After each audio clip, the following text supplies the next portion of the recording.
So when we talk about patient safety, why we talk about patient safety? Because the transfusion services comes under Drug and Cosmetic Act. So whatever laws which have been laid down for drugs are similarly laid down for the transfusion services. We are legally bound. We have to take a license to open a blood bank from the government of India, and we have to suffice few norms regarding the quality of the component, regarding the preparation, regarding the manpower what we use. So it is something which is bound by government. And when you're bound by a law or an agency, you have to follow the norms. And if we deviate from that laws, we are penalized for that. So it is important. And when you consider medical legal aspects, if there is something which has happened in the hospital, you are bound to be caught, because it's a general tendency. The courts, the public, the media is somewhat is sympathetic toward the person who has suffered. And I think I don't have to tell you this thing. It has been years where we found that doctors or the medical professional involved are at the receiving end. So errors tend to happen because if people are not working, errors won't happen. If you're working, errors are bound to happen. It is a proof that you're working in a system. So when we talk about the patient safety in terms of transfusion services, it can be where we say it is something which starts from a brain and ends in a vein.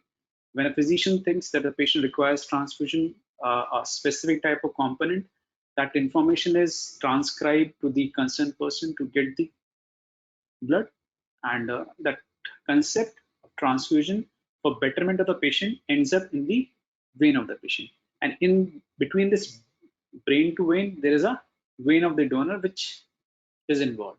So it can be broadly classified in two chains, where a physician patient relationship is there, and a second chain where a donor patient relationship is there. So if we have a chain of events or a process somewhere, these and not abiding with the SOP, you might be able to falter and end up in a error which might be detrimental for the person who has been transfused. So in coming slides, I'll be talking about what errors we generally face and how this can be prevented. So a bit about how the blood bags have evolved. If you talk about, I'm not taking a glass bottle. 1980s, we 80s, I would say in till late 80s, we used to collect blood in a glass bottle, which cannot be centrifuged, cannot be divided into various components.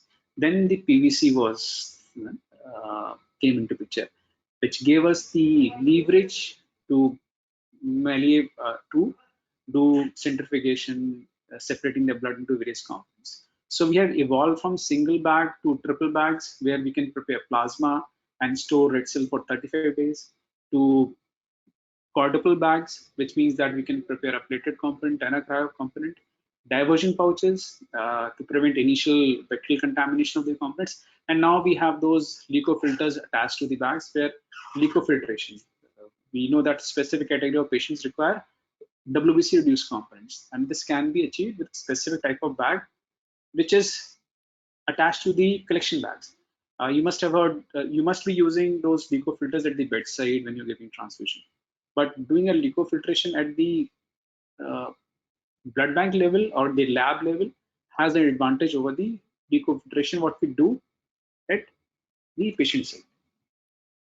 So this is how our testing techniques have evolved. Initially, if anybody you have gone to a blood bank which is in the rural area, they still use slides. Those are glass slides where we make those peripheral blood smears. The initial cross matching and blood grouping were done on these slides, and gradually from slides to tube to gel card, microplate, solid phase, and molecular techniques. I've written future, but now we are able to do those cross match and everything through a molecular technique in the blood bank. And similarly, regarding the testing, which is, I would say, an important part of our services, is to test the donors who are coming for donation for various markers. There are 5 mandatory markers by Government of India, which has to be tested for before transfusion: is hepatitis B, hepatitis C, HIV, syphilis and malaria. Syphilis, you say that it is not that common right now, which is used to be in 80s, but we still consider syphilis a surrogate mark for HIV. A person who is syphilis positive has a probability of getting an HIV infection because of the exposure related to the history. So right now we are using a nucleic acid amplification testing. Initially it was rapid. Right now we use RNA and DNA for testing of these viral markers. So coming to the components available, there are a range of components which are there in our blood bank, starting from a red cell, FFP, platelets, cryoprecipitate, random donor platelets, single donor platelets. So, and according to the indication or the, we tend to transfuse these patients. So whenever we consider a blood transfusion, take it as an is a transplant of tissue, because blood is a connective tissue and we are taking a connective tissue from a donor and giving it to a patient. So an example of a transplant, because whatever happens in transplant, GVSD, the same thing happens if we miss out on specific things in blood transfusion. A transfusion with a WBC account where count, it might cause a transfusion associated graft versus host disease in the patient. So it's a transplant kind of scenario. We transfuse with various components to stabilize blood volume when essential. I'm putting up when essential because they're normally not indicated to extend the blood volume of the patient. To improve the tissue oxygenation, where we give red cells, and for adequate hemostasis, transfusion of coagulation factors along with platelets. So it has a number of benefits. We can do complex surgeries. It has improved the concept, improved the outcomes of chemoradiations, transplants, but they comes with a risk.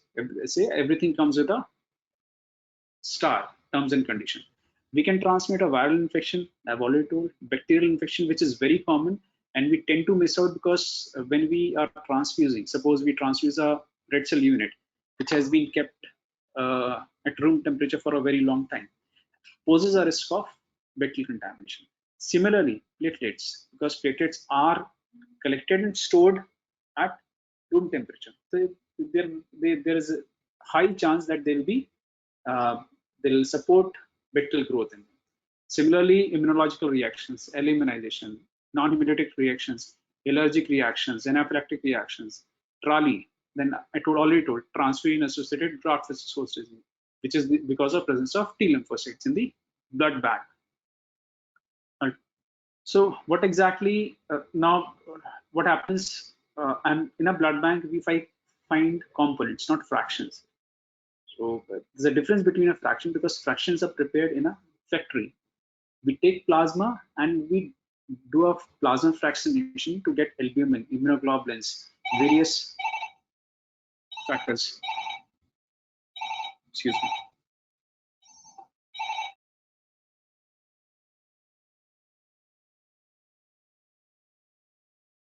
So whereas in a blood components are prepared in a blood bank. For components, there is a separate license. For fractionation, there is a separate license. And plasma fractionation is governed by a industrial license, which is not allocated to a blood bank. So we cannot prepare fractions. Similarly, at times you'll be asking about PCC, that is from prothrombin concentrate complex concentrate. We don't prepare, we purchase it from the outside and give it whenever required. Right now, we don't have the license. Similarly, recombinant factor 7A, recombinant factor 8, these are component concentrates which are there in the hospital. You can get it from Department of Hematology, which is used for hemophilia. So I already told these are the components where we use. Initially, when factor 8 was not there, we tend to use cryoprecipitate for transfusion.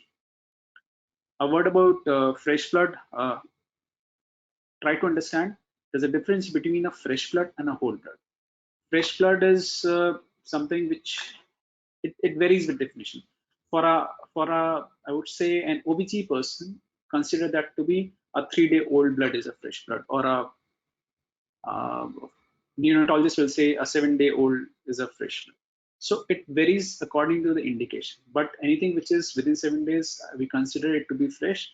because of the potassium load. Because as the component is stored and kept in our shelf, the potassium load tend to increase. So I'll be talking about what exactly happened to the potassium levels. We don't give a whole blood from our blood bank, but for exchange transfusions or in specific indication, we reconstitute the blood. That is, we mixed up PRBC and a corresponding or the concerned FFP unit and make a whole blood of a specific hematocrit for exchange transfusion or for transfusion for trauma patients. And why we don't give those concept of fresh blood, which is more associated with whole blood, is that we don't get time for testing, because when we collect a blood, the testing usually takes around 24 hours for the result to come, and the freshness will be lost. Take an example: if I have a whole blood, I collect it from a donor. The donor comes at 26 degrees Celsius, and I collect a whole blood from the donor. We take this blood. There are three different components for me. One is red cell, second is plasma, and third is platelets. So what happens? All three components have a different storage temperature. If I want that unit to be used for PRBC, I have to store it at 2 to 8 degrees Celsius. Then plasma, which contains coagulation factors, that quality of coagulation factors will go down. Similarly, if platelets are stored at 4 degrees Celsius, they'll be wasted. And going to a similar other components, plasma and platelets, storing at room temperature, the bacterial contamination will increase, the coagulation factors will go down. So the concept of component preparation not only lowers the risk, but also optimizes the resources. I was talking about what happens about the potassium level. They say that when we give a PRBC, which is stored more than 7 days, the potassium levels are high. If you see the chart, the normal potassium levels is 3.5 to 5.5 milli equivalent. And on checking potassium on day 35, I have taken a day 35 because whole blood cannot be stored more than 35 days. So a whole blood has around 200 ml of plasma, which will have 27 millimole per liter of potassium, and a packed cell will have 70 millimole. If you see, the values is almost twice the what I'm talking about in terms of whole blood in PRBC. But considering the volume of plasma in the individual units, the total potassium load in a whole blood is 5.4, and for a packed cell it is 3.5. So what happens when we transfuse this back to a 60 kg patient? The effective increase in potassium is 0.54. So the effective increase is more with whole blood in comparison to packed cell. But we have to take care of a few conditions. If there is a premature neonate, or the patient is of cardiac disease or renal failure, even a slight increase in potassium can cause detrimental effect in these patients. So we prefer to give a PRBC of fresher to these patients, but rest the patients who doesn't have a comorbidity or doesn't fall in the category of these patients is given a PRBC which is of older age. I won't say old PRBC, but of older age. Even a patient with anemia given a transfusion from a 42-day old PRBC will not cause any detrimental effect because of potassium if the patient doesn't has any cardiac disease or renal failure. So this is a comparison of whole blood and a PRBC. Why I'm talking about this thing? Because people come from different parts of the country to this place, and they tend to ask about why we don't get whole blood over here. So it's a small comparison between the two. The volume is 350 to 450 for whole blood, whereas for a PRBC it is 200 to 250. The increment is same. When we talk in terms of hemoglobin increment, the increment is same, which is same as per PRBC. Red cell mass is equivalent in both. Platelets won't be there because we separate from packed cell in whole blood. If we store it at a specific temperature, the platelets will be lost, the labile factors will be lost. The plasma citrate is very high, which can cause citrate reactions when we give that much of plasma. The allergic reactions are higher because of this plasma proteins as well as because of the WBCs in the bag. Similarly, FNHTR is common and risk of transfusion-transmitted infection is high, and it leads to wastage of components because if the patient only requires red cells, we are unnecessarily transfusing plasma and platelets to the patient. And when we look at the scenarios across the world, if we talk about the developed countries, the most common transfusion is for medical reason and for surgical reason. That is 34 and 35%. Whereas in India, it is because of pregnancy. Why? Because here we are trying to treat the nutritional deficiency. The patient is having vitamin B12 deficiency or iron deficiency and having a lower hemoglobin. We tend to improve the hemoglobin without looking at the nutritional deficiency in this patient. So there is a whereas in developed countries the level is the percentage is only 6. Similarly, for children it is 14% and 3% over there.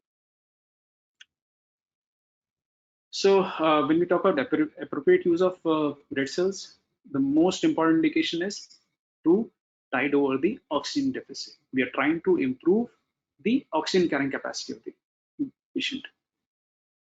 Here, it is very important to understand when we talk about critical care patients, where there has to be immediate increase in oxygen carrying capacity, then we tend to give a fresher unit.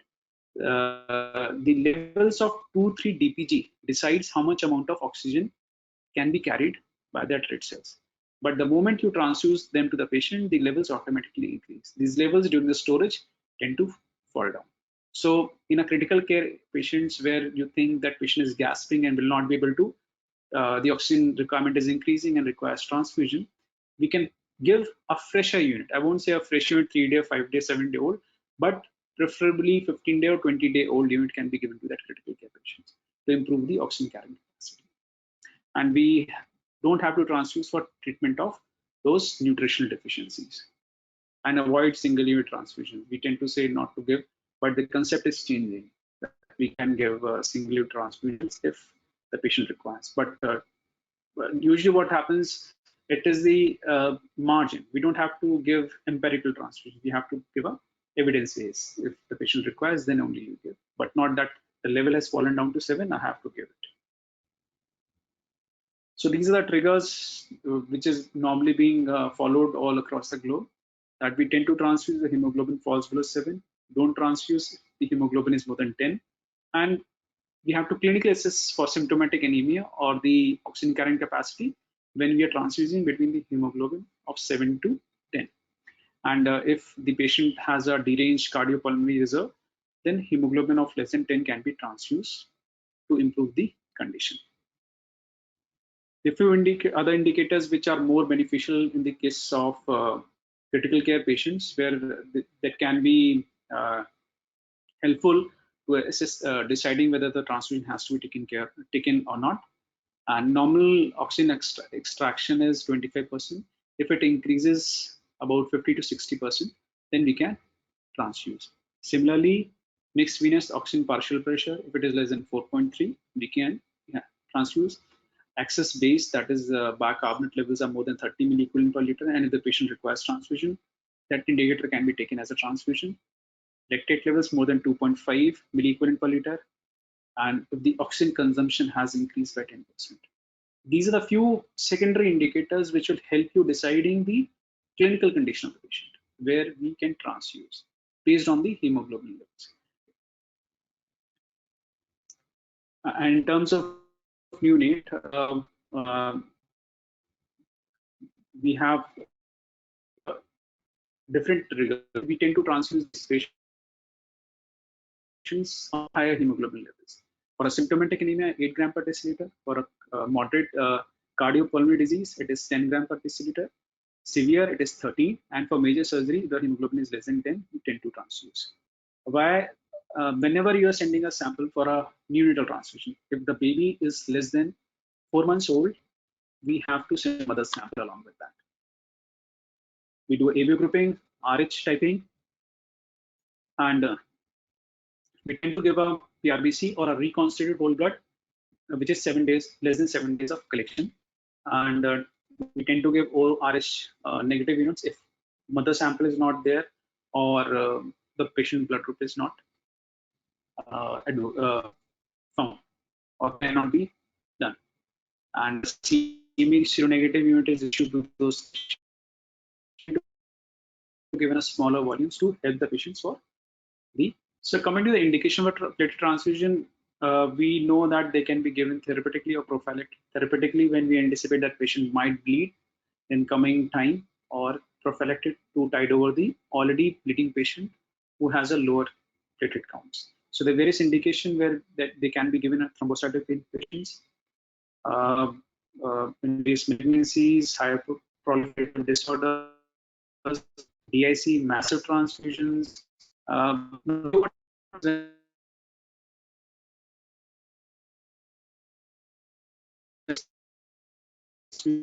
normally what happens whenever there is a massive bleed or a trauma patient, there is acute blood loss, tend to give, because the amount of PRBC and FFP will cause dilution thrombocytopenia in this patient. So we have to give platelets also, along with one important thing, that is calcium, because large amount of plasma is given to these patients, which causes citrate toxicity and leading to chelation. So we have to give calcium along with this massive transfusion. And when we talk about triggers, if the count is less than 1 lakh, neurosurgery or CNS trauma is the indication. For epidural catheterization, we tend to keep the count more than 50,000. And if the count is less than 50,000 and we have to go for lumbar puncture surgery, vaginal delivery, we need to transfuse to keep the count above 50,000. For thrombocytopenia with fever or coagulopathy, the count has to be maintained about 20,000. And if the thrombocytopenia is due to marrow failure, we need to transfuse above, we have to keep the count above 10,000. And when we talk about neutral transfusions, these triggers are somewhat similar. The count has to be kept above 50,000 in any case over significant bleeding. Any invasive procedure, count has to be 50,000. Clinical stability, to make stable patient, keep a count above 20,000. And unstable term infant, 50,000, or unstable preterm infant, we have to keep a count of platelet above 1 lakh. So red cell is done, platelet is done. Now coming to FFP. FFP is used as replacement of clotting factors, not as a volume expander or as a supplement for albumin. We give fresh frozen plasma from our department. We give cryopoor plasma from our department. These two plasma components are being given for replacement of coagulation. So when to transfuse FFP, if there is a prolongation of PT or APT more than 1.5 times the normal, we have to give fresh frozen plasma. If fibrinogen content is less than 1 gram per liter, then we have to give cryoprecipitate. And if the platelet count is less than 50,000, we give platelet to the patient. The dose is 10 to 15 ml per kg for FFP. For cryoprecipitate, it's more of a easy calculation doses, that for a 10 kg patient, 1 unit of cryo and 1 unit of PRBC is sufficient. That is, if the patient is of 60 kg, 6 I would say 10 cryoprecipitate, because it comes down to 1.2. And for a platelet, it will be 6 units of random donor platelets, which can be given as a one complete dose. So by single random donor platelets, it is 5,000 to 10. So it's 10,000. And for fibrinogen, one cryo will increase by 10 milligram per deciliter, and FFP 1 unit increases by 8 to 10%. When we talk about 6 units of FFP, we talk that this much amount of FFP will increase the coagulation factors by 30%. If the patient is able to maintain the clotting factors level at 30%, those patients will supposedly not bleed. So these doses are basically for plasma is maintained at a level so that the patient maintains the clotting factor levels of 30%. This is the switching over. Working in a blood bank, shortage of blood it's a common phenomenon for us. So these are the guidelines where you can switch the ABO blood group across different blood groups. When you talk, if you have O group patient, they can be only transfused with O group red cells, whereas FFP can be given of any group depending on the order. That is O, B, A, AB. AB is universal FFP unit, but it's less in number. If AB is not there, B and A can be given. The concept here is that FFP doesn't has any antibodies. So AB group doesn't has anything. It is neutral, can be given to everybody. O has all both NTA and NTB antibodies, so cannot be given to all. It can only be given to a O group patient. For PRBC, I think everybody knows that O, it's not O, it's zero. It doesn't has any antigen. And as a law rule, the person lacking antigen forms an antibody. So O group individual have antibodies, whereas AB has both the antigen, they don't form any antibodies. Similarly, the concept of FFP applies to platelets also. This why it applies to platelet also, because we are giving platelets along with plasma. So this crossing over of blood groups is based on the plasma in the platelet concentrates. Similarly, for A and O can be given. For B and O can be given. AB are universal recipients for red cells, whereas for FFP, only ABFP has to be given. And for PRBC, we can give, for platelet, we can give. Reason being that the volumes are low in a red RDP. If the patient requires platelet transfusion to tide over thrombocytopenia, a different group, platelet concentrate can be given. Now, the second thing which is important is the switching over of RH. RH is proprietary of red cell. Only red cells can be RH positive and negative. It doesn't imply on plasma unit or a platelet concentrate unit. So an RH negative can be only given RH positive in very specific condition. We don't transfuse to female till the age childbearing age, that is 45 years of age, or we tend to avoid the patients who females with RH positive transfusion. RH positive can be given to trauma patients or male patients when the RH negative unit is not there. For FFP, no NTD prophylaxis is given. We can give any RH positive negative donor FFP to the patient. For platelet concentrates, there is a concept that 1300 microgram of NTD gives protection against 7 units of single donor. That is what we call apheresis platelets. A dose of NTD can give protection for these amount of platelet units. Similarly, for this can give protection to 30 RDPs. 7 SDPs and 30 RDPs can be given to an RH negative patients after giving NTD prophylaxis. But I tell you that is not commonly practiced. Reason being the collection efficiencies of our equipments and preparation techniques. We check the RBC contamination. If the RBC contamination is high, we don't give the unit to the patient. That is a platelet concentrate which has RBC contamination. We tend to avoid. So in routine practices, we are not giving NTD prophylaxis for the patient until unless the patient has to be transfused and there is more of RBC in the concentrates. So this was all about the components which we have in our blood bank. And now coming to the error zones, I've already told that it's a transfusion chain where it starts from brain to vein, and another vein of a donor is in between. So when I said that if we are working, you bound to do errors. If you're not working, you will not do errors. So based on the way of working, everything, we have found out few zones where error can be identified. And there are 3 main areas in this transfusion chain where there is a possibility that will find the errors to be happening. One is when the sample is collected and sent to the blood bank. Second is when the transfusion is carried out. That is number 3. And third is when we are deciding for the transfusion. So this was a study which was done, and they found out that 39% of the errors which happens is during ordering. 12%, what you heard, you're not able to transcribe on that. You heard somebody else's and you're not able to write down them. Then 11% is during the preparation which happens at the blood bank, and 38% are during the transfusion or the administration of those components at the bedside. So what we did based on this slide, we tried to assess our practices.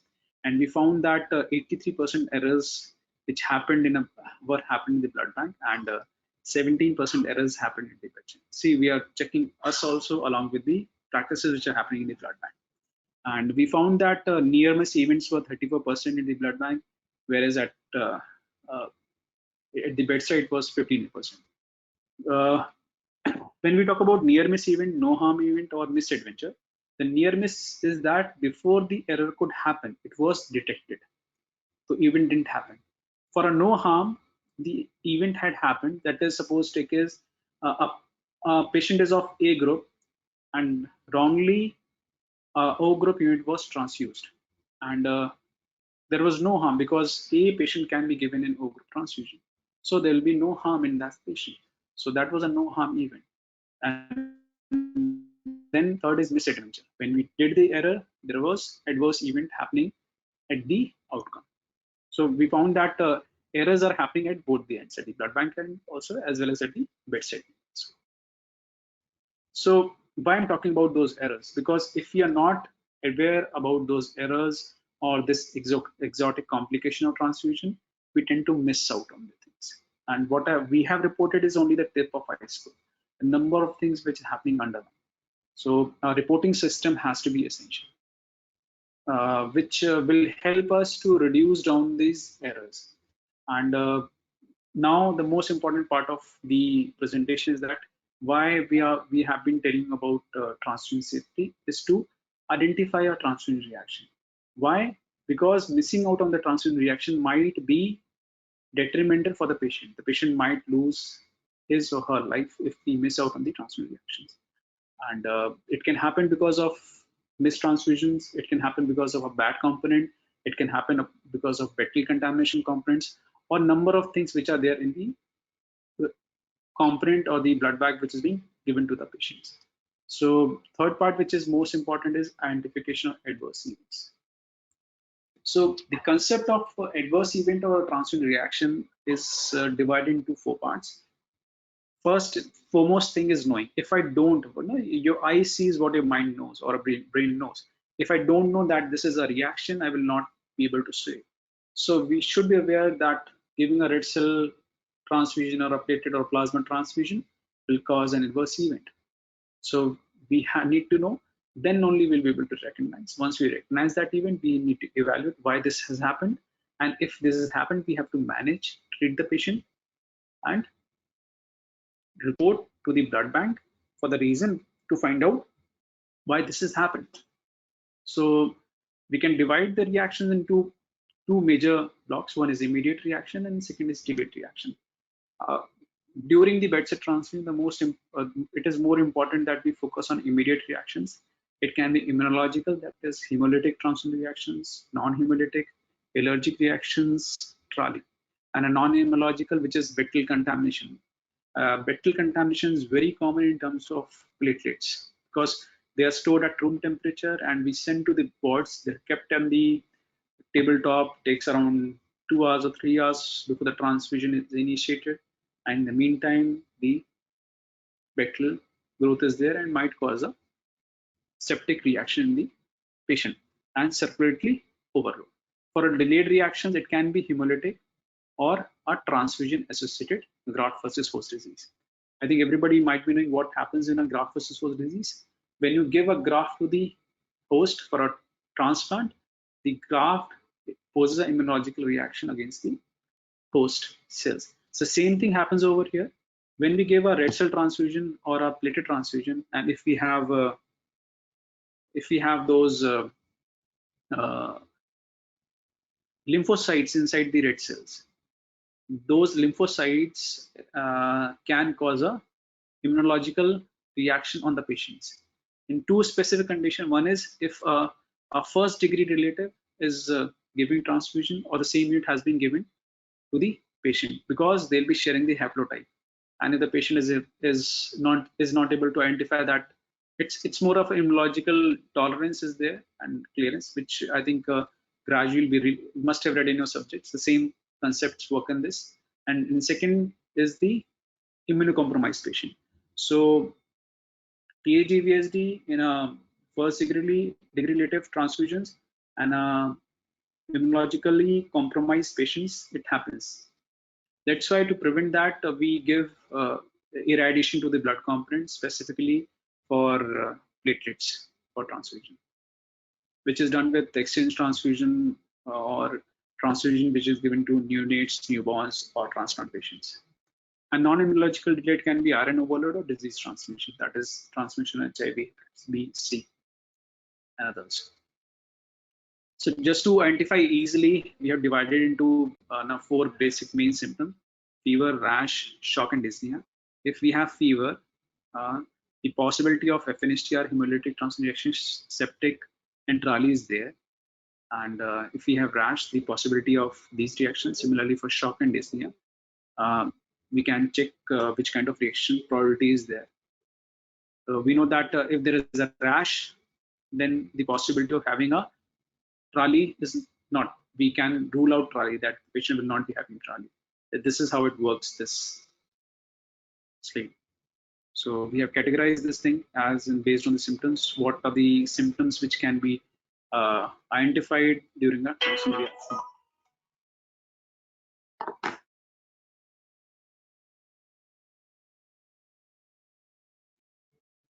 So whenever there's a reaction, it is it is divided based on the case definition criteria, severity grade, and imputability. Imputability means that establishing a relationship with the transfusion reaction.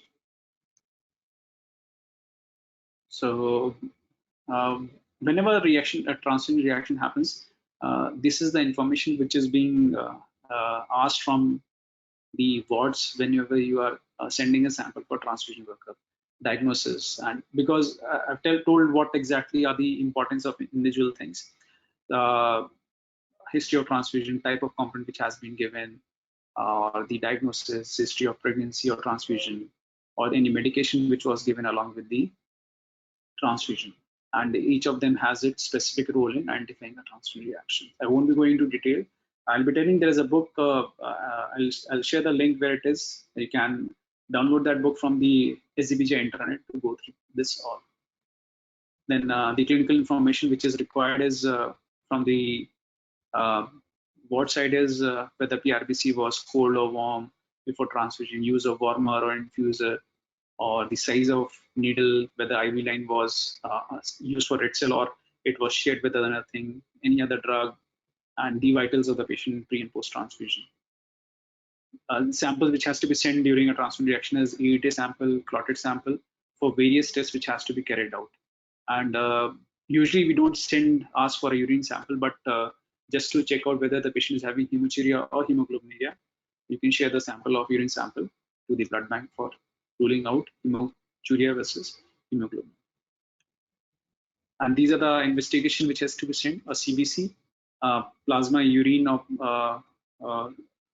sample, haptoglobin, LDH, urea, creatinine, a coagulation profile to rule out the IC, and cultures for ruling out septic reactions.